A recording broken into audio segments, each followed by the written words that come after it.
At least 7 people have been killed in a clash with soldiers on duty at a mine in the central Ashanti region, according to the army.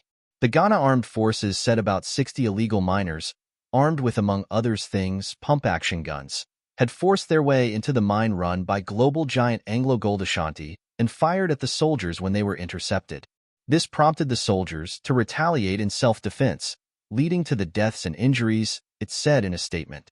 A representative of the miners denied that they had been armed. Following news of the deaths, there were protests in Obwesai town where several buses were set on fire. Angry residents poured onto the company's grounds following the killings, burning at least 3 vehicles and other equipment belonging to AngloGold Ashanti.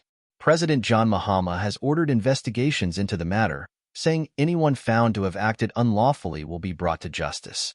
A statement from the presidency indicated that 8 people had died.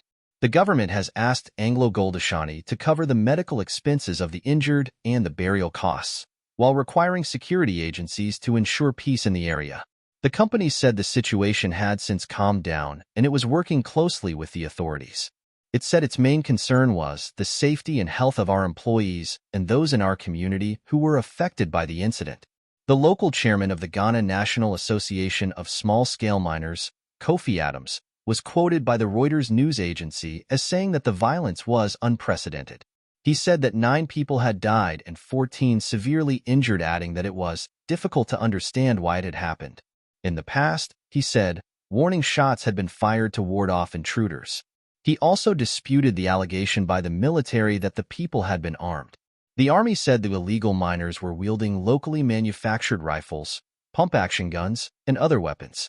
It said it had a duty to defend itself, innocent civilians and property, including by using lethal force.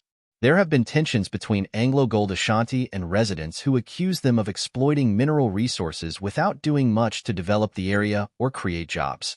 Some local small-scale mining associations have been asking to be given some of the company's mining concessions. The company insists it has been doing a lot for the local communities.